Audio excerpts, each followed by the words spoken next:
ন্যূনতম 30,000 টাকা হতেই হবে।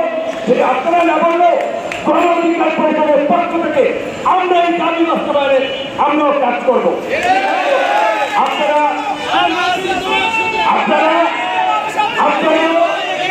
আপনাদেরকে দেখতে গেলে সমগ্র মানুষেরও বাধা নত অনুযায়ী ধার আসতেছে, শিক্ষক পদ আসতেছে। আপনাদেরকে সেইভাবে নিজেদেরকে সমাজের মানুষের মাঝে উপস্থাপন করতে হবে। শিক্ষা উপদেষ্টা ব্যক্তিগতভাবে আমি তাকে পছন্দ করে চিনি, অত্যন্ত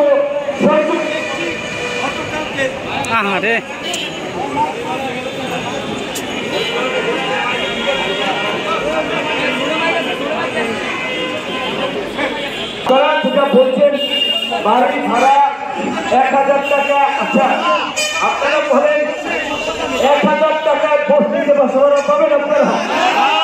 তাহলে বাড়ি ভাড়া 1,000 টাকা কিভাবে হয়?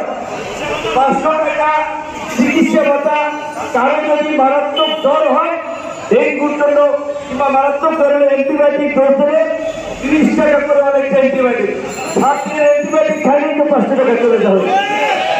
তো আমরা আমাদের নিজেদের পর্যবেক্ষণ হচ্ছে বাড়ি ভাড়া 500 থেকে বাড়িয়ে সেটা 1,000 টাকা কিংবা 2,000 টাকা, কিংবা আপনার ওই আপনার যেটা বলছেন আপনার চিকিৎসা ভাতা 500 থেকে 2,000 টাকা না, এই সমাজের জীবনযাত্রার সাথে তাল মিলিয়ে সর্বস্তরে সেটা বাড়ি ভাড়া বলেন, চিকিৎসা ভাতা বলেন, উৎসব ভাতা বলেন, সমস্ত জায়গায় একটা ভারসাম্য আনতে হবে।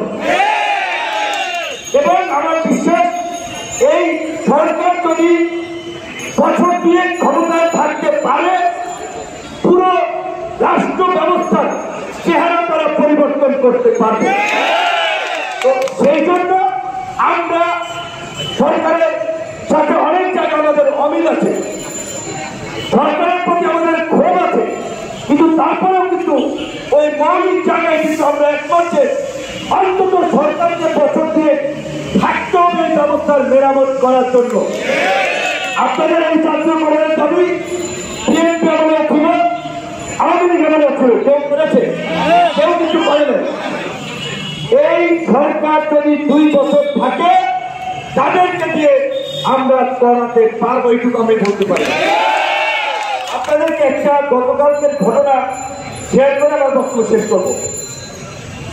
স্থানীয় সরকার উপদেষ্টা যারা হাসান আলী সাহেব, এর আগে উনি রাষ্ট্রের সর্বোচ্চ আইন কর্মকর্তা, অ্যাটর্নি জেনারেল ছিলেন, আগে উপদেষ্টা ছিলেন বিগত কেয়ারটেকার গভর্নমেন্টের আমলেও। কালকে তার সাথে আমার একটু দেখা করার কথা ছিল। সে বলল যে আমি 10-11 পর্যন্ত অফিস করি, তুমি আসো 9:30টার দিকে। 9:30টার দিকে গেলাম, তার 8-10 মিনিট পরেই আমাদের সাক্ষাতের জন্য ডাকলো।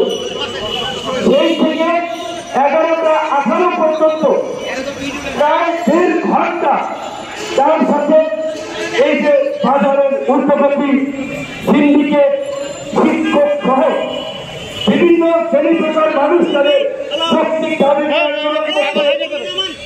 এগুলো সরকার কিভাবে মোকাবেলা করতে পারে।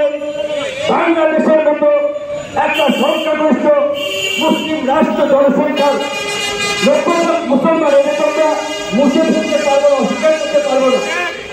আমরা যদি জিন্স প্যান্ট আর টি শার্ট পরে কালো চশমা পরে রাস্তায় ঘুরি তাহলে কি 90% মুসলমান